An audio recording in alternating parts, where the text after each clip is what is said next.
사도행전 11장 27절서부터 12장 12절까지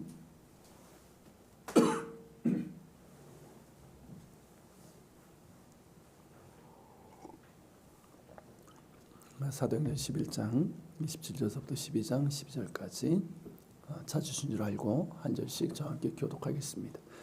그때 선자들이 예루살렘에서 안디옥에 이르니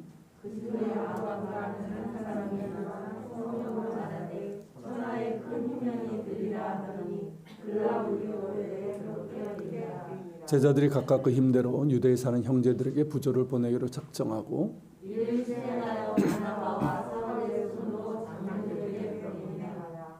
그때 헤롯 왕이 손을 들어 교회 중에서 몇 사람을 해하려 하여 유대인들이 이 일을 기뻐하는 것을 보고 베드로도 잡으려고 할세 때는 무교절 기간이라.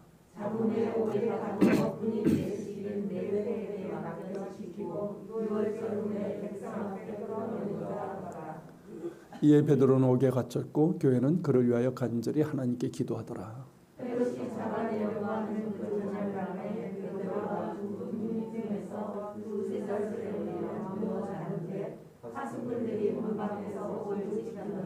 오르니 주의 사자가 나타나며 옥중에 광채가 빛나며 또 베드로의 옆구리를 쳐 깨워 이르되 급히 일어나라 하니 쇠사슬이 그 손에서 벗어지더라.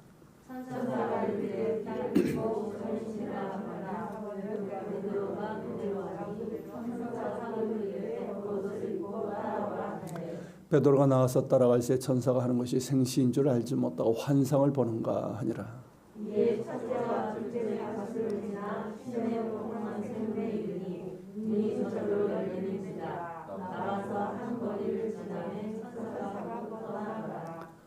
이에 베드로가 정신이 들어 이르되 내가 이제야 참으로 주께서 그의 천사를 보내어 나를 헤롯의 손과 유대 백성의 모든 기대에서 벗어나게 하신 줄 알겠노라 하여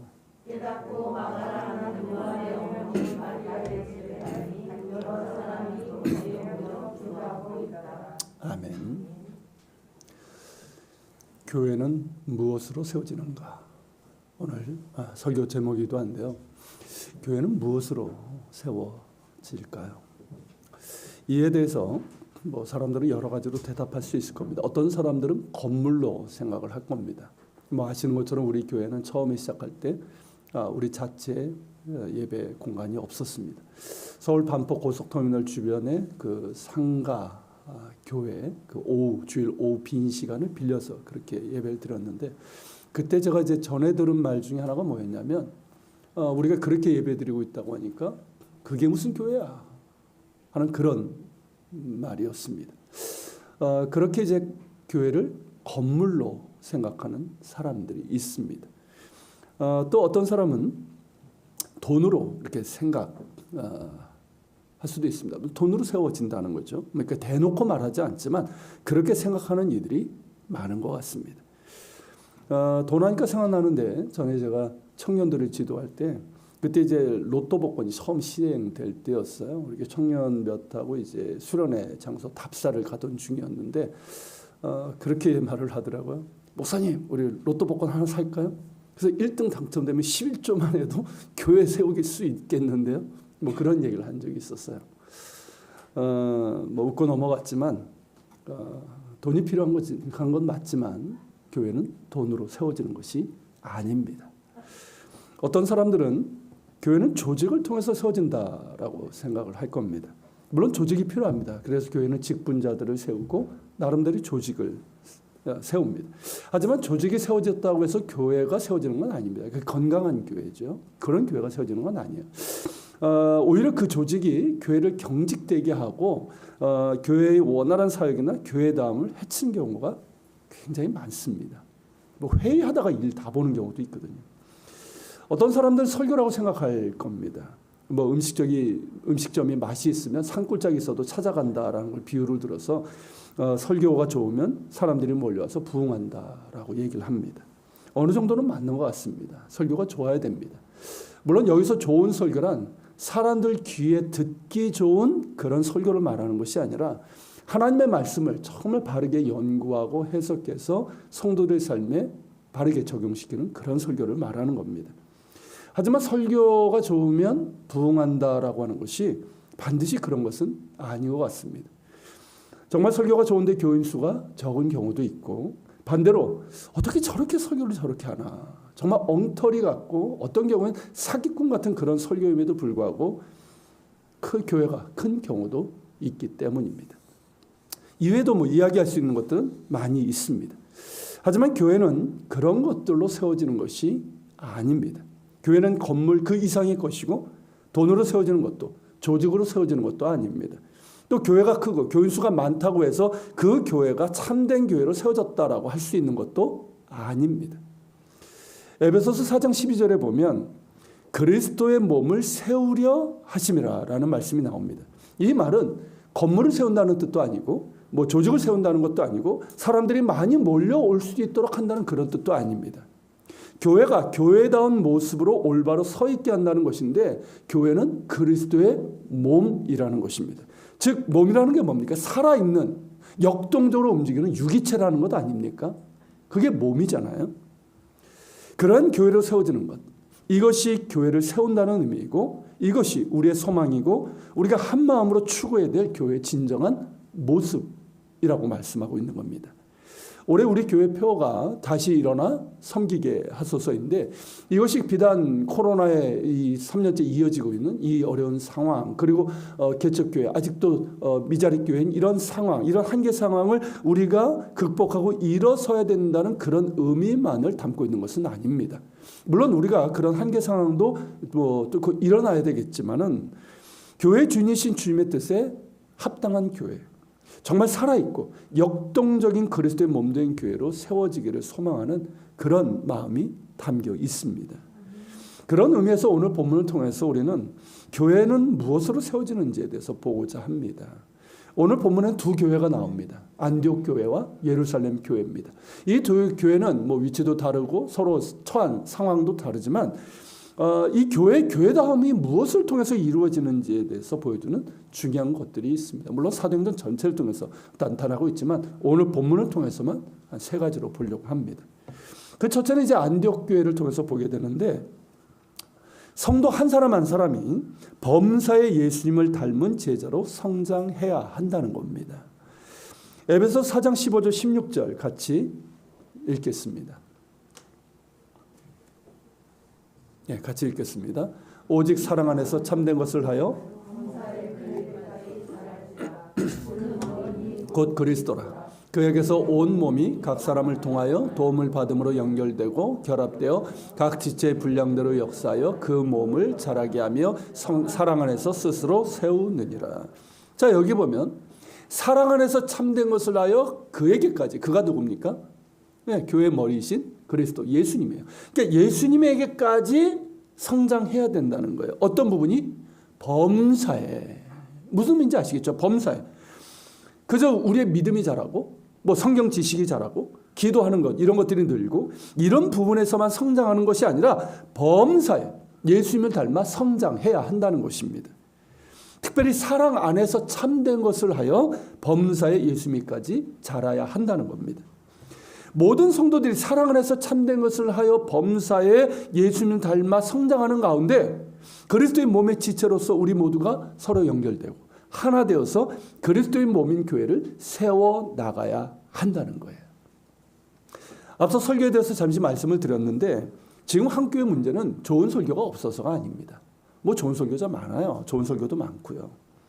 문제는 그 설교가 그저 머리에만 머무는 경우가 많고 심지어 듣는 그때 그냥 귀에만 잠시 머물다가 사라져버리는 경우가 허다하다는 것입니다. 설교를 듣고 은혜 받았다는 말들을 많이 하는데 정말 내가 설교를 듣고 은혜를 받았다고 한다면 그 말씀을 마음에 잘 간직하고 그 말씀대로 살려고 해야 됩니다.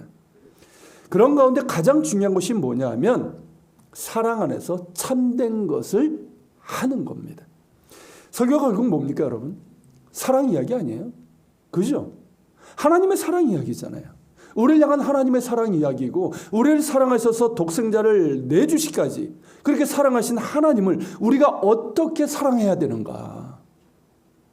우리 하나님을 정말 어떻게 사랑하며 어떻게 그분을 섬겨야 되는지, 그리고 그리스도 안에서 한 형제 자매가 된 우리 형제들, 우리 지체들을 어떻게 사랑하며 섬겨야 되는지, 뭐 이거 아닙니까? 그리고 나아가서 이 세상을 어떻게 사랑하며 섬길 것이며 또 하나님의 사랑과 공의를 어떻게 이루어가야 할 것인지, 우리의 착한 행실을 통해서 세상에 하나님의 사랑을 어떻게 전할 것인가 하는 이것 아닙니까? 그리고 그렇게 해서 이 범사에 예수님을 닮아가는 제자로서의 삶을 살아가자는 것, 이것 아닙니까? 뭐 세상에서 성공 이야기 이런 거 아니잖아요. 우리가 성경을 읽고 묵상하고 배우는 이유도 여기에 있습니다. 사랑 안에서 참된 것을 하여 범사에 예수님에게까지 자라나기 위함입니다. 우리가 기도하고 또 봉사하고 우리가 훈련받고 우리의 모든 신앙생활의 목표도 여기에 있습니다. 사랑 안에서 참된 것을 하여 범사에 예수님에게까지 성장하는 것입니다. 그렇게 우리가 각자가 성장하는 가운데 그리스도의 몸의 지체로서 서로를 사랑하면서 하나로 연결되어 정말 그리스도의 몸으로서의 교회를 세워나가는 것이죠. 우리가 그렇게 정말 그렇게 성장한다면 어떻게 됩니까? 그 자체가 교회잖아요. 그런 우리가 서로 하나 될 수 있고요. 당연히 하나 되죠. 사랑 가운데 하나 되죠. 주님 안에서 하나 되죠. 그러면서 정말 그리스도의 몸, 정말 살아있고 역동적인 그리스도의 몸인 그런 교회로서 세워지게 되는 것이죠. 그러므로 저를 포함해서 우리 모두의 우선적인 관심이자 목표는 사랑 안에서 참된 것을 하여 범사의 예수님을 닮아가는 이것이 되어야 합니다. 설교를 들을 때도, 여러분들이 성경을 읽고 묵상을 할 때도, 성경 공부를 하고 제자 훈련을 할 때도, 여러분들이 기도하고 봉사하고 구제하고 훈련하고 모든 것, 그리고 내가 살아가는 삶의 자리에서 범사라고 그랬잖아요. 그러니까 우리의 신앙생활은 물론 모든 삶에서 사랑 안에서 참된 것을 하여 예수님 안에서 예수님에게까지 성장하는 이것이 우리의 우선적인 관심사요 목표가 될 수 있기를 바랍니다. 할렐루야. 여러분, 안디옥 교회를 한번 보십시오. 지난 주일에 본 것처럼 안디옥 교회 성도들은 복음으로 거듭나서 하나님의 말씀으로 훈련받고 그래서 예수님의 제자로 성장을 했어요. 제자라는 표현을 썼잖아요. 그리고 안디옥 사람들에게서 그리스도인이라는 말을 들었습니다. 헬라어로 이제 크리스티아누스, 그리스도에게 속한 사람, 그리스도를 따르는 사람, 우리말로 하면 뭡니까? 예수쟁이라는 그런 뜻인데, 조금 뭐 비하의 말도 이제 있겠지만 그보다는 훨씬 더 긍정적인 의미가 있거든요. 안디옥 교회 성도들의 그 놀라운 변화, 그들의 정말 달라진 그런 인격과 그런 삶을 보면서 안디옥 사람들이 그렇게 생각한 거예요. 저 사람들 진짜네. 입만 열면 예수, 그리스도 하더니 정말 그리스도께 속한 사람이고 진짜 그리스도를 따르는 사람들이네. 우리말로 하면 뭡니까? 저 사람들 진짜 예수쟁이네. 이런 뜻이기 때문입니다. 안디옥 교회 성도들이 사랑 안에서 참된 것을 하여 범사의 예수님에까지 성장하고 있다는 증거인 거예요. 그 모습 하나가 뭐냐면 바로 구제예요. 본문에 나오는 구제예요. 27절에 보면 그때 선지자들이 예루살렘에서부터 안디옥으로 왔는데 그중에 아가보라고 하는 사람이 성령의 감동에 따라 천하의 큰 흉년이 들 것을 예언을 하게 됩니다. 그리고 실제로 로마 제국 전역에 큰 흉년과 심각한 기근이 여러 해 있었습니다. 28절 하반절에서 보듯 이때가 언제냐면 글라우디오 황제 때예요. 그러니까 주 41년서부터 54년까지 통치했던 로마의 황제인데 특히 이제 주전 45년부터 48년 사이에 이 유대 지역, 예루살렘을 포함한 유대 지역에 큰 기근이 있었던 것으로 그렇게 기록에 남아 있습니다. 자, 로마 지역에 이렇게 큰 흉년과 이런 기근이 있었기에 안디옥 교회 역시 어떻습니까? 예외가 아닌 거예요. 뭐 유대 지역만 그랬던 것이 아니라 로마 제국 전역에 있었기 때문에, 그렇기 때문에 안디옥 역시 힘들죠. 안디옥 교회 역시 힘들단 말이죠. 어려워요. 그런데 이들은 어땠습니까? 자신들보다 더 어려운 교회들을 생각했다는 거예요. 그래서 예루살렘 교회와 유대 지역에 사는 성도들을 돕기로 했는데 뭐 그렇다고 그들과 어떤 인간적인 연줄이 있었던 것도 아니에요. 한 가지 이유가 있었다면 뭐냐면 우리가 그리스도 안에서 한 형제 자매라는 이 인식, 그리고 그리스도의 몸이 지체라는 이것 하나밖에 없었던 거예요. 여러분, 이런 인식이 있어야 됩니다. 지금 한국교회 문제 중에 하나가 뭡니까? 개교의 이기주의예요. 뭔지 아시죠? 그러니까 우리 교회만 괜찮으면 되는 거예요. 우리 교회만 성장하면 되는 거예요. 그런 개교의 이기주의에 젖어들어 있다면 그건 그리스도의 몸인 교회가 아닙니다. 그냥 종교 집단일 뿐이에요. 우리가 몸담고 있는 교회뿐만 아니라 다른 모든 교회들도 그리스도의 몸된 교회이고 그리스도 안에서 우리 모두가 지체라는 이런 인식이 있어야 됩니다. 그래서 안디옥 교회가 그랬던 것처럼 어려움에 처한 다른 교회들과 성도들이 있다면 그들을 돕고 또 그들을 위해서 기도해야 되는 거예요. 이번 코로나 상황을 겪으면서 참 감사하고 한국 교회가 아직도 희망이 있구나 한 것이 뭐냐면 이런 가운데서 어려운 교회들을 살피고 돕는 일들이 곳곳에서 일어났다는 거예요. 그게 큰 교회만 그런 것이 아니고 작은 교회도 우리 교회도 도움을 받자면 우리도 도운 일을 했거든요. 그런 일들을 보면서 그래도 아직까지 한국 교회는 희망이 있구나. 그러면서 참 감사했습니다. 이런 일들이 더 많아져야 되는 거죠.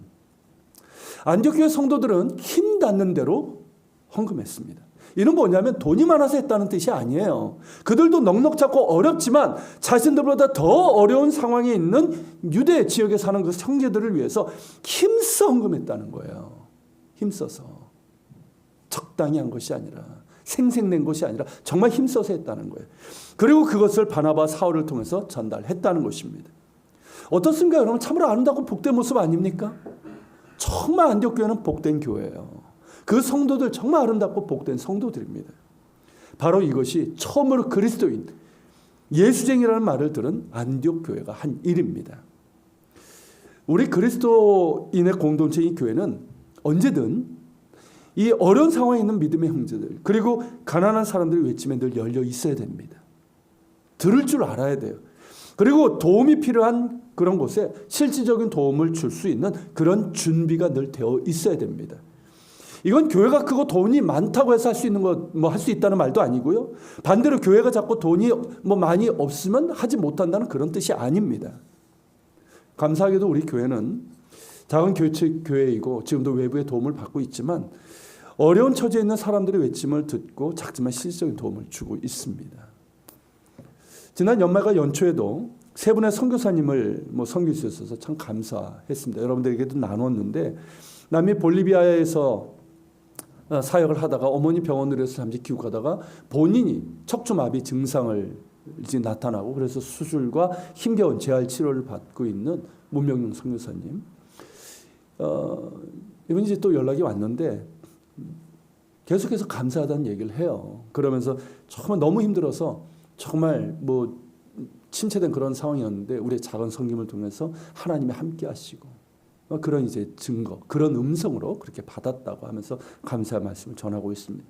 그리고 코로나 응급 키트를 이제 받은 캄보디아 김관식 선교사님은 응급키트 그 구성을 보면서 정말 구성이 정말 알차거든요. 정말 요긴하고 그리고 정성이 담겨 있다면서 열악한 의료 환경, 방역 체계에 있는 그 열악한 캄보디아에서 매우 요긴하게 사용하게 되었다며 감사 인사를 여러분들에게 전해달라고 그렇게 연락이 왔습니다.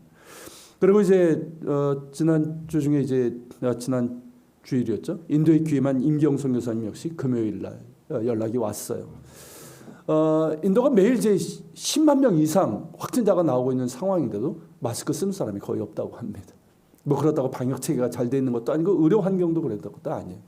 그래서 마스크 꼭 쓰고 다니라고 얘기를 했고 또 본인들만 지금 쓰고 있다고 얘기를 하는데 그런 상황에서 이제 방역 키트에 대한 얘기를 하는 거예요. 역시 이제 너무 알차고 요긴해서 정말 인도 역시 열악하니까 귀하게 쓸 수 있을 것 같다면서 감사 인사를 여러분들에게 전해왔습니다. 좀 작은 것이지만 이렇게 섬길 수 있다는 것이 얼마나 감사한지 모르겠습니다. 이런 것들이 사랑을 해서 착한 일을 하여 범사의 예수님에까지 자라는 우리의 모습 중에 하나가 되기를 소망합니다. 다시 한번 말씀드리지만 우리의 모든 신앙생활과 삶의 모든 것에서 사랑을 해서 착한 일을 하여 범사의 예수님에까지 자라나는 이것이 우리의 최우선적인 관심사요 목표가 될 수 있길 바랍니다. 이것을 통해서 그리스도의 몸된 교회가 세워지는 거예요. 그러므로 여러분 날마다 기도하면서 고민하십시오. 사랑 안에서 착한 일을 한다는 것이 뭘까? 범사에 예수님에까지 자라는 게 뭘까?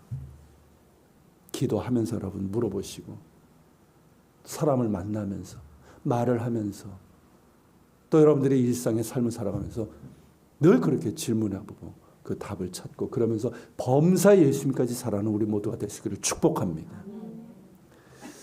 교회는 무엇으로 세워지는가? 두 번째와 세 번째는 12장에 나오는 예루살렘 교회를 통해서 보게 됩니다. 먼저 12장 1절에 보면 헤롯 왕이 나오죠. 그동안 안 나오다가 헤롯이 나와요. 이 헤롯이 누구요? 그죠? 여러 군데 나오니까 헷갈린단 말이죠. 여기서 나오는 헤롯 왕은 누구냐면 예수님 탄생 기사에 나왔던 헤롯 대왕 아시죠? 그 사람은 이제 보통 헤롯 대왕이라고 얘기하는데 실제로 왕이라는 칭호를 받았기 때문에 그 사람의 손자입니다. 그래서 이 사람을 헤롯 아그리빠 1세라고 불러요. 그리고 사도행전 뒤에 나오는 건 이 사람의 아들인 헤롯 아그리빠 2세입니다. 자, 이 헤롯 아그리빠 1세는 어린 시절에 어머니가 로마로 보내요. 그래서 로마에서 이제 생활을 하면서 로마 이제 황실의 사람들과 이제 친분을 갖게 되는데 그 중에 나중에 이제 황제가 된 칼리굴라와 글라우디오도 있습니다. 그래서 이제 이 헤롯 아그리빠가 자기 할아버지는 유대인의 왕이라는 그런 인정을 받았잖아요. 그렇지만 그 아들들은 어땠습니까? 못 받았어요. 분봉왕, 영주라는 뜻이에요. 근데 이 헤롯 아그리빠는 그 친분 때문에 다시 유대인의 왕이라는 그런 이제 호칭을 받게 되고, 그리고 이제 헤롯 왕의 버금가는 영토를 다스리게 됩니다. 그런가 되게 헤롯 아그리빠 1세의 관심사는 뭐냐면 로마가 원하는 평화, 안정을 유지하는 거예요. 그러면서 더불어서 유대인의 왕으로서의 자신의 입지를 견고하게 유지하는 것이었습니다. 그런 까닭에 이제 로마 정부와의 관계도 좋았고요. 그리고 유대인들에게도 이전의 헤롯 가문의 사람들보다는 좀 더 인기가 있었어요. 물론 뭐 모든 유대인들이 다 좋아했던 건 아니지만 자신이 이제 그 하스모니안 왕조, 이 유대인 왕조예요. 거기 혈통 반은 그쪽이거든요. 그런 자부심을 강조를 했고, 그리고 유대인들에게 정말 공을 많이 들였어요. 그러면서 호의를 사고 그러면서 유대인들과도 좋은 관계를 유지했습니다. 그런 그가 손을 들어서 교회 중에 몇 사람을 해하려 하여 요한의 형제 야고보를 칼로 죽였습니다. 자, 요한의 형제 야고보 누굽니까? 복음서의 세베대의 아들 야고보. 그러니까 이 사도주 중에 첫 번째로 순교를 당하게 됩니다. 이를 통해 보면 헤롯 아그리빠가 교회 중에 몇 사람을 죽이려고 했는데 그 사람들이 누굽니까? 사도들이라는 걸 알 수가 있어요. 왜 헤롯 아그리빠는 사도들을 죽이려고 했을까요? 사도들이 전한 복음은 예수님이 성경에 연된 이스라엘의 메시아 왕, 유대인의 왕이라는 이 내용이에요. 메시아는 건 뭐냐면 이스라엘의 왕, 진정한 왕, 그 뜻이거든요. 그러니까 예수님을 메시아로 믿는 유대인들 역시 어떻습니까?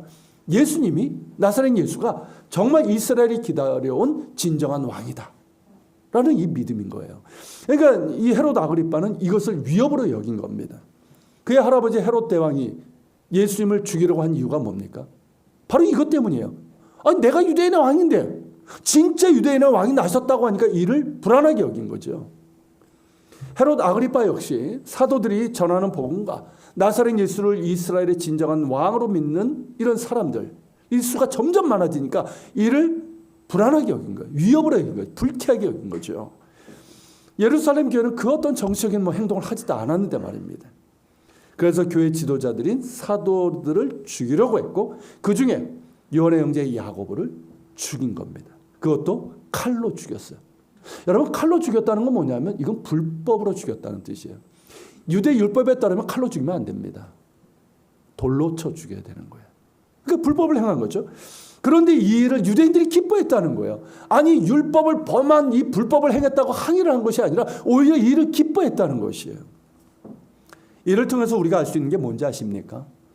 베드로가 가이사랴에서 이방인 고넬료의 집에서 함께 먹고 교제한 것이 유대인들에게 널리 퍼져 있었고, 이로 해서 유대인들이 이 교회와 사도들에 대한 이 반감, 이 적대감을 갖고 있었다는 거예요.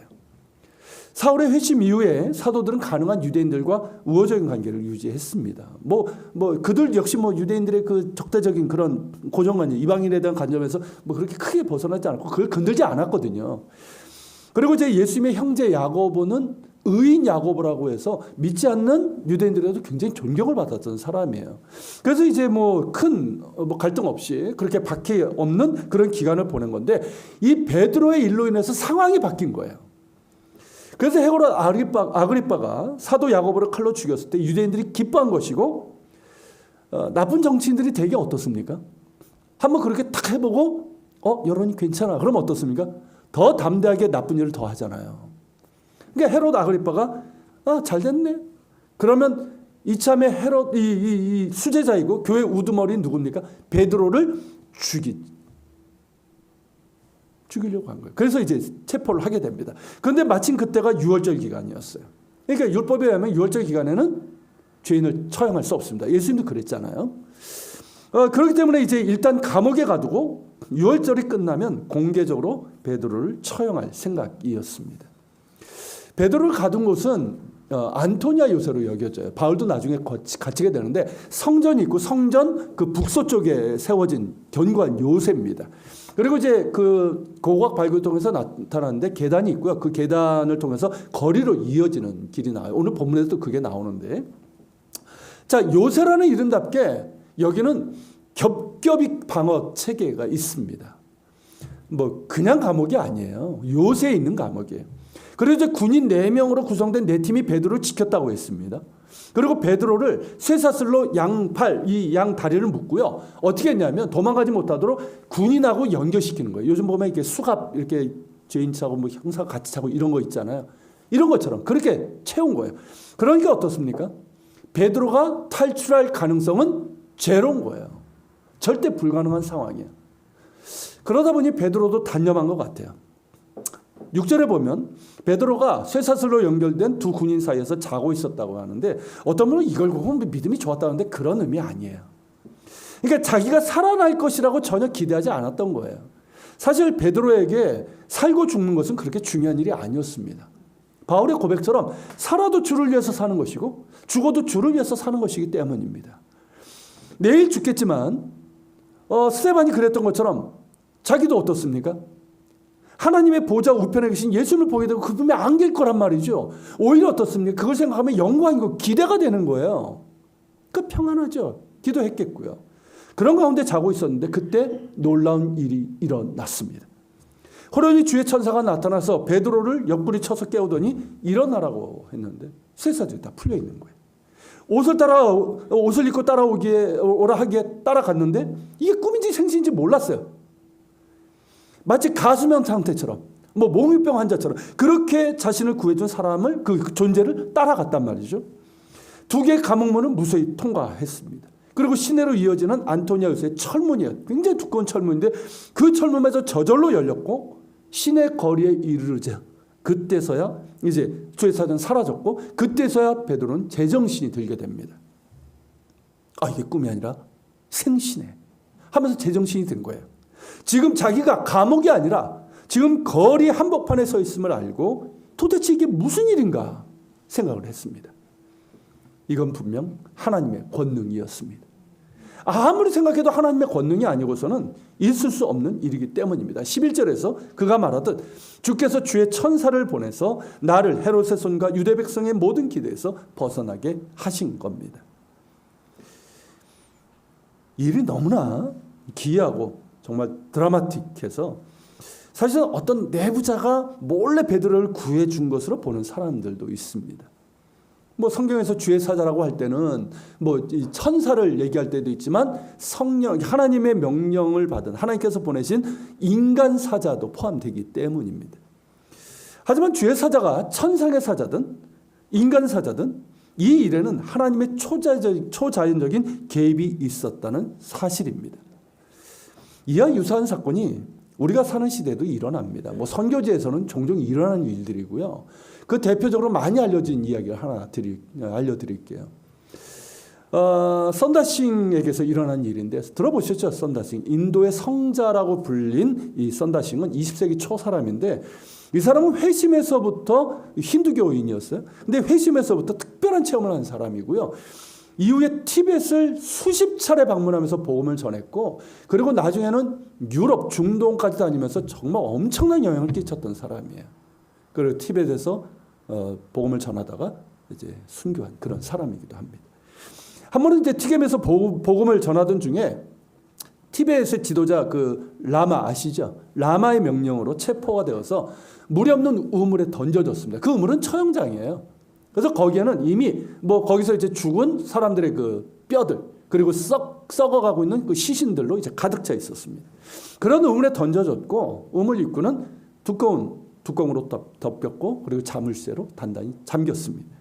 도저히 빠져나갈 수 없었고 선다싱 역시 그 우물에서 이제 죽을 수밖에 없었던 거예요. 그렇게 우물에 던져진 지 3일째 되던 날 밤에 그때도 이제 선다싱은 기도하고 있었습니다. 기도하던 중에 예수님이 자신과 함께 한다는 그런 느낌이 왔어요. 그 시체들로 가득한 그곳에서. 아, 이곳에서도 주님께서 나와 함께 하시는구나. 그것을 깨닫고 그는 정말 큰 기쁨과 평안을 얻었습니다. 근데 바로 그때 누군가가 우물 뚜껑을 여는 소리가 들린 거예요. 그리고는 이 밧줄을 붙잡아라 라는 소리가 들린 거예요. 그리고 보니까 진짜 밧줄이 있는 거예요. 눈앞에 있는 거예요. 그리고 그 밧줄을 붙잡는데 그 밧줄 밑에 자기의 발을 걸 수 있는 이런 뭡니까? 이 둥근 이 매듭까지 있는 거예요. 선다싱이 우물에 던져지면서 부딪혀가지고 한쪽 발이 부러졌거든요. 그래서 정상적으로 밧줄을 붙잡고 올라갈 수가 없어요. 기가 막히죠. 너무 기뻤어요. 그래서 그렇게 해서 선다싱이 우물 밖으로 나오게 됩니다. 이 선다싱은 자신을 구해준 그 사람에게 너무나도 고마워서 인사를 하려고 했는데 아무도 없는 거예요. 주변에 아무도 없는 거예요. 자기 혼자밖에 없는 거예요. 그리고 자기의 부러졌던 발이 나 있었습니다. 너무나 놀라운 일이 일어난 거예요. 선다싱은 그것이 주님께서 하신 것이라고 믿고 그러면서 그 다음날 아침에 바로 자기가 체포된 곳 그곳에 가서 다시 복음을 전했습니다. 자, 우물에 던져서서 죽어야 될 이 사람이 지금 다시 그곳에 나타나서 복음을 전하고 있다는 이 소식이 라마에게도 전해졌어요. 다시 체포됐습니다. 그리고 라마에게 이제 신문을 받게 되는데 이때 선다싱은 자신이 풀려난 이야기를 다 해줬습니다. 라마는 믿지 않았습니다. 믿지 않으면서 누군가 어떤 놈이 열쇠를 가지고 선다싱을 우물 밖에 꺼내준 것이 틀림없다라고 이제 얘기를 했는데 그러면서 이제 그 우물 열쇠를 찾았는데 자기 옆구리에 그대로 있는 거예요. 이 라마는 너무나 놀라고 두려운 나머지 선다싱을 다시 가두지 못하고 추방해버리게 됩니다. 그럼에도 선다싱은 또다시 티벳에 가서 복음을 전했습니다. 선다싱에게서 일어난 이 일은 베드로에게서 일어난 일과 비슷합니다.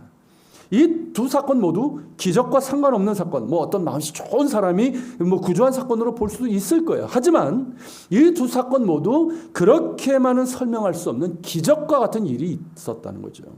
겹겹이 지키고 있는 안토니아 요셉 감옥 그렇게 빠져나올 수 없습니다. 그리고 두꺼운 철문이 저절로 열린 일, 이건 할 수 있는 일이 아니에요. 그리고 베드로는 자신이 감옥이 아니라 신의 거리가 있다는 사실을 깨닫기 전까지는 자기에게 일어난 일이 꿈인 줄 알았어요. 환상인 줄 알았단 말이죠.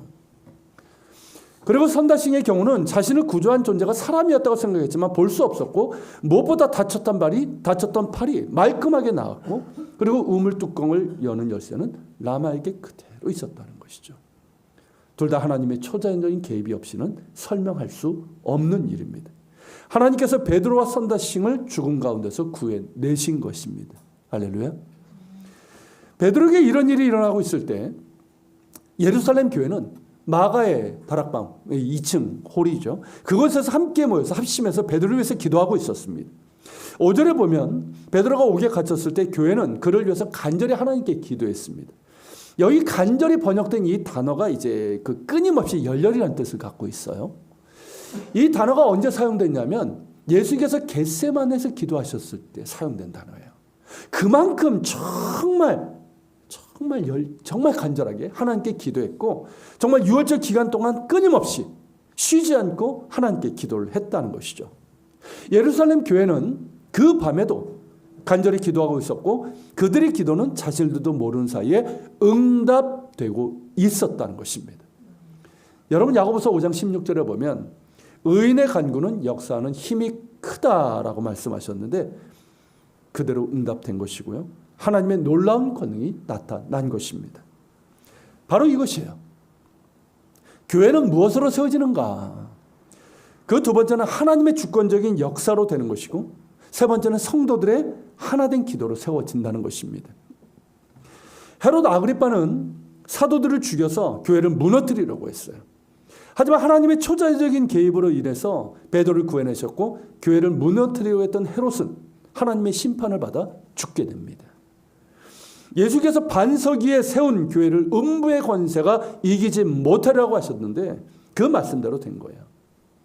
교회의 주인은 주님이십니다.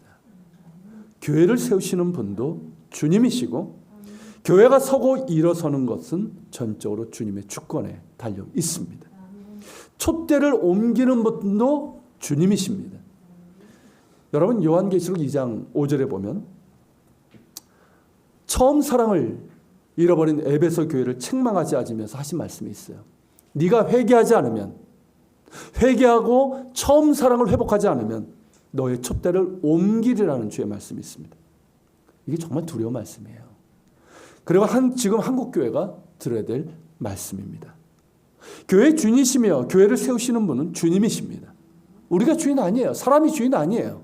우리가 세우는 것도 아니에요. 우리는 그런 주님을 향한 겸손한 신뢰가 있어야 돼요.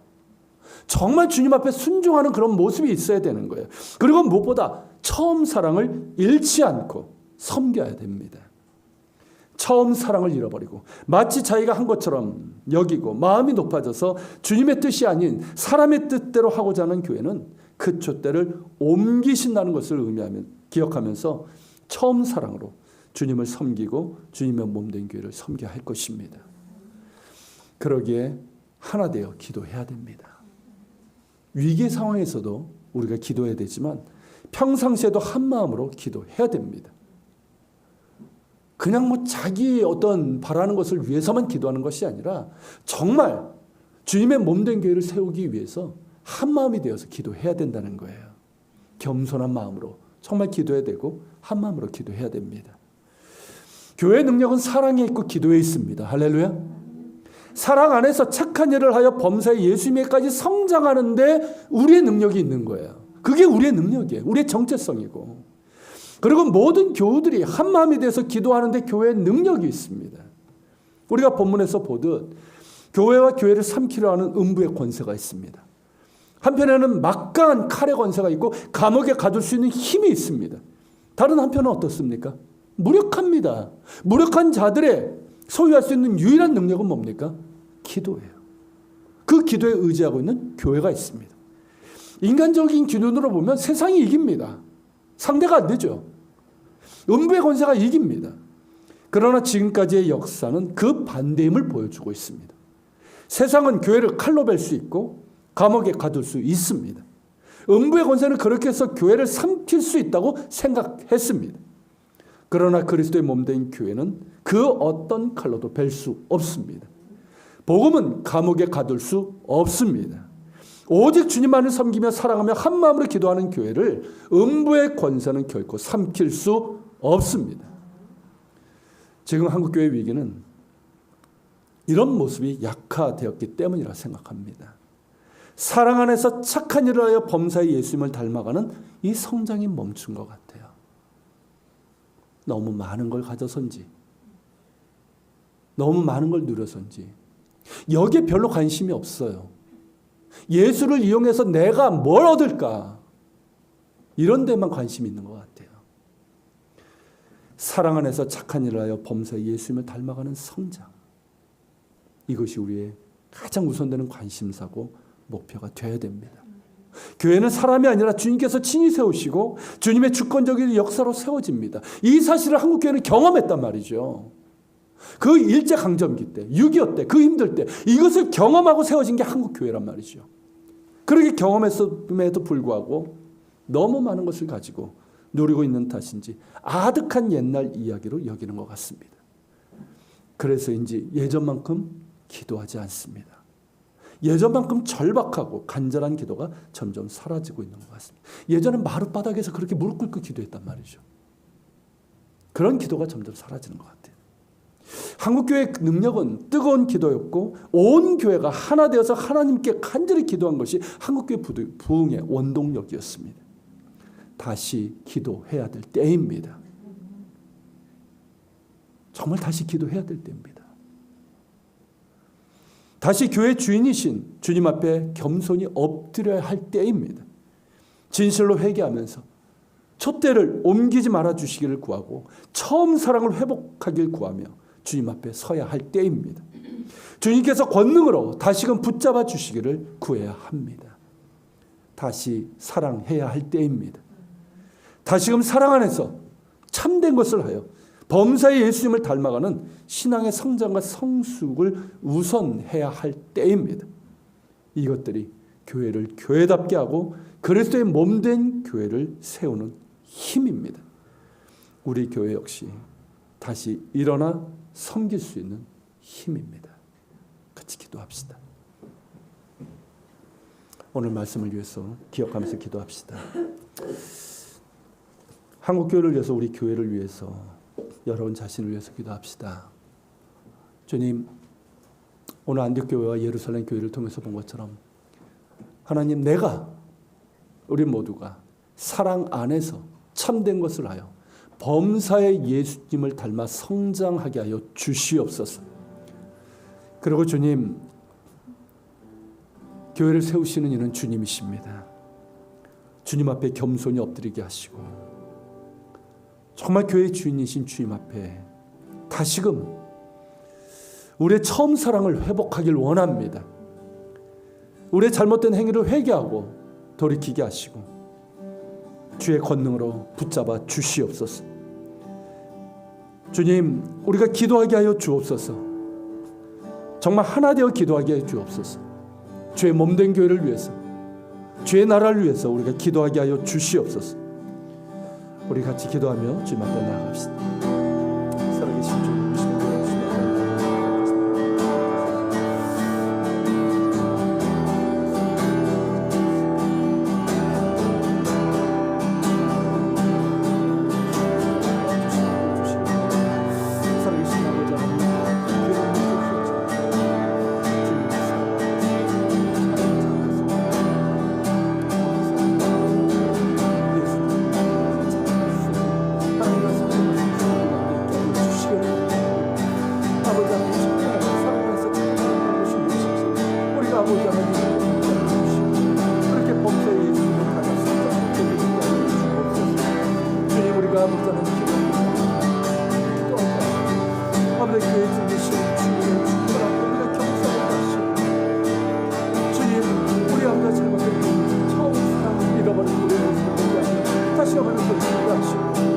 그래서 아버지 하나님 주님의 주님을 순종하게 하시고 함께 한 마음 한 뜻 앞에 기도하는 저희들 도와주시고 원합니다. 그런 가운데 주님, 정말 주님의 몸된 교회가 세워지고 우리 아버지 하나님 대한민국을 자신 하나 섬길 수 있는 그런 은혜를 함께 주시기를 원합니다.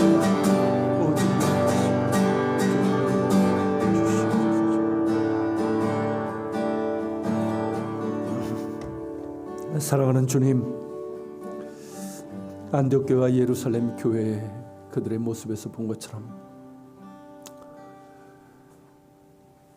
우리 한 사람 한 사람이 모두 사랑 안에서 참된 것을 하여 범사의 예수님에게까지 성장하는 그런 하나님, 이것이 우리의 우선이고 관심이고 목표가 되게 하여 주옵소서. 성장하길 원합니다. 교회에서뿐만 아니라 우리의 범사에 예수님을 닮은 성장 있게 하여 주옵소서. 무엇이 사랑 안에서 참된 것을 하는 것인지 우리로 하여금 깨닫게 하여 주옵소서. 교회 주인이신 주님 앞에 겸손히 엎드리길 원합니다. 내 것이라 주장하고 사람의 뜻대로 멋대로 하면서 망가져버린 한국교회를 불쌍히 여기시고 용서하여 주옵소서. 회개하게 하시고 처음 사랑을 잃어버린 우리 하나님 모습을 회개하며 돌이켜 그 사랑을 회복하게 하시고 교회의 주인이신 주님 앞에 겸손히 엎드리고 순종하는 가운데 주의 권능으로 다시금 붙잡아 주시옵소서. 주님, 함께 기도하길 원합니다. 다시금 기도가 회복되게 하여 주옵소서.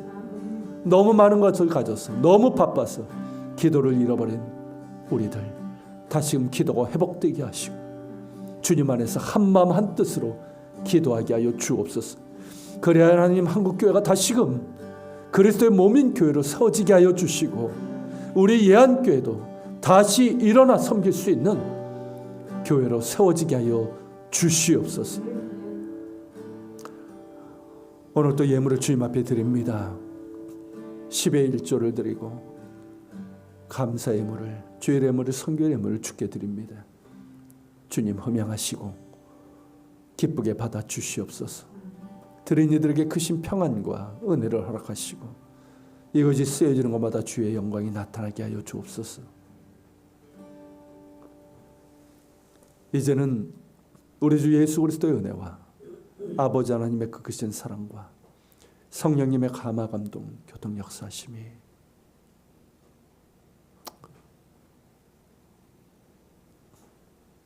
살아서 역동하는 그리스도의 몸으로서의 교회를 세우는 것이 무엇인지를 마음에 기억하며 이 말씀에 따라 특별히 우리의 삶에서 범사에 사랑 안에서 착한 일을 하여 예수님에게까지 자라나길 원하는 우리 모든 지체들 머리 위에 우리 예안교회와 이 땅에 있는 교회들, 조국 대한민국과 북한 땅 이스라엘 땅에 세계 곳곳에서 복음을 전하는 선교사들과 박해적에 있는 그리스도인들 머리 위에 함께 하시기를 간절히 축원하옵나이다.